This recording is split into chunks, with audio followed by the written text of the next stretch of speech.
Hello मेरे प्यारे दोस्त, सबसे पहले स्वागत है आप सभी को आपके अपने इस प्यारे यूट्यूब चैनल पे। आज के इस वीडियो में बताने वाला हूँ बिहार बोर्ड कक्षा 10वीं के नन हिंदी का 11वां चैप्टर, जिनका नाम है कबीर के पद। इस पाठ के लेखक खुद कबीरदास जी है और ये एक प्रकार की कविता है। कबीरदास जो है वो भक्ति काल के निर्गुणोपासक कवि है। कैसा कवि है? तो भक्ति काल के निर्गुणोपासक कवि है। ठीक है। और इसमें कबीर के 2 पद हैं। पहला पद आप देख सकते हैं। पहला पद जो है, मेरा तेरा मनवा कैसे एक होई रे, मैं कहता हूँ आँखिन देखी, तू कहता कागद की लेखी। मैं कहता सुरझावन हारी, तू रखियो उलझाई रे। मैं कहता तू जागत रहियो, तू रहता है सोई रे। मैं कहता निर्मोही रहियो, तू जाता है मोही रे। जुगुन जुगुन सुमझावत हारा, कहीं न मानत कोई रे। सतगुरु धारा निर्मल बाहे, बामे काया धोई रे। कहत कबीर सुनो भाई साधु, तभी ऐसा होई रे। तो इस प्रकार से दूसरा पद जो है कुछ इस प्रकार से, मोको कहाँ ढूंढे बंदे, मैं तो तेरे पास में। न मैं देवल न मैं मस्जिद, न काबे कैलाश में। न तो कोनो क्रियाक्रम में, न ही योग बैराग में। खोजी हुई तो तुरंत ही मिलो, पल भर के तलाश में। कहे कबीर सुनो भाई साधो, सब सांसों की सांस में।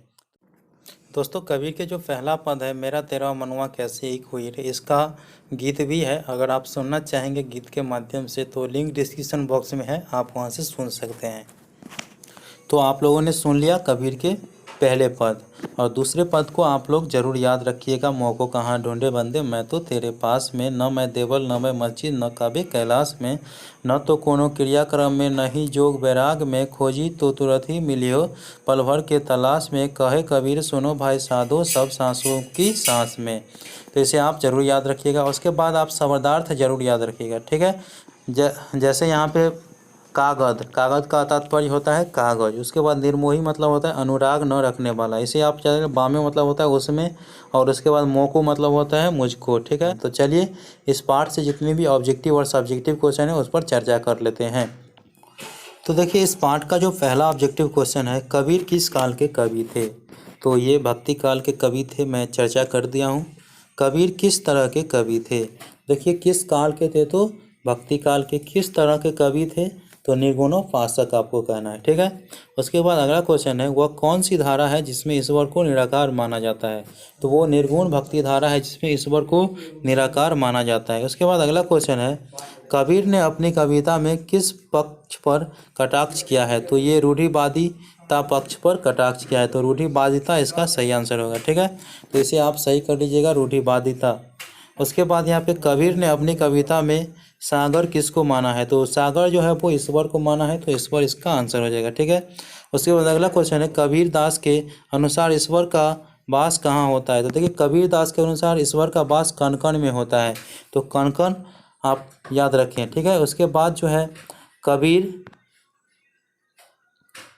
कैसे रहने की बात करता है? तो कबीर जो है वो निर्मोही रहने की बात करता है, क्योंकि बात जो है इस प्रकार से है कि मैं कहता निर्मोही रहियो, तू जाता है मोही रे।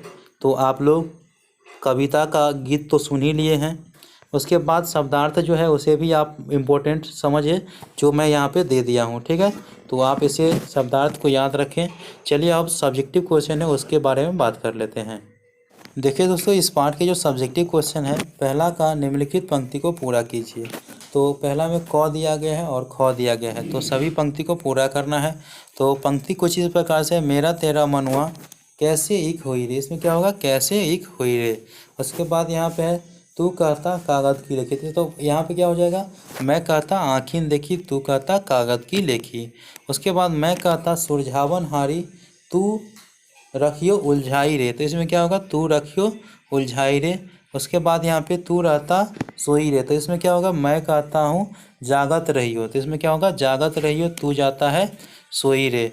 उसके बाद यहाँ पे ख में है, न तो कोनो क्रियाक्रम में, और इसमें क्या होगा? न ही जोग वैराग में। तो यहाँ पे क्या होगा? जोग वैराग होगा।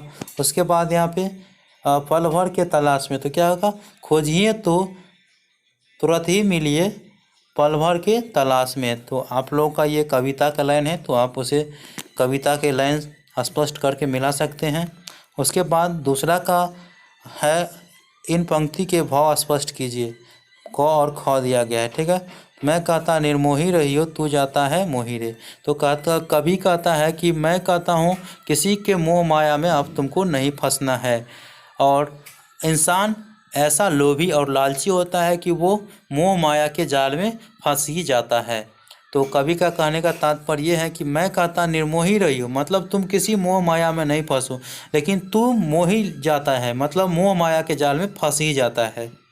उसके बाद ख है, मोको कहाँ ढूंढे बंदे, मैं तो तेरे पास में। तो देखिए यहाँ पे मोको मतलब मुझको कहाँ ढूंढे बंदे, मैं तो तेरे पास में। ईश्वर कह रहा है कि मुझको कहाँ ढूंढ रहा है, मैं तो तेरे पास ही हूँ। केवल तुम मुझे पुकार करके देखो, बुला करके देखो, तुम जहाँ मुझे खोजोगे मैं वहाँ पे मिल जाऊँगा।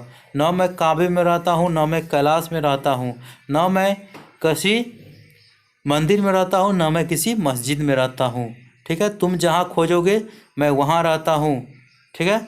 उसके बाद तीसरा क्वेश्चन है, मोको शब्द किसके लिए प्रयोग किया गया है। तो मोको मतलब होता है मुझको, मतलब मोको जो है वो ईश्वर के लिए किया गया है, क्योंकि मोको कहाँ ढूंढे बंदे, मैं तो तेरे पास में। तो ईश्वर को कहाँ ढूंढेगा तू, ईश्वर तो तेरे पास में ही है, वो पूछ रहा है, ठीक है। तो इस प्रकार से आप इस पार्ट का सब्जेक्टिव क्वेश्चन जान लिए हैं। अगले पार्ट में मैं विक्रमशिला के बारे में बताऊंगा। तो वीडियो अच्छा लगा तो वीडियो को लाइक कर दीजिए, चैनल को सब्सक्राइब कर लीजिए। मिलते हैं अगले वीडियो में, तब तक के लिए धन्यवाद। जय हिंद, जय भारत।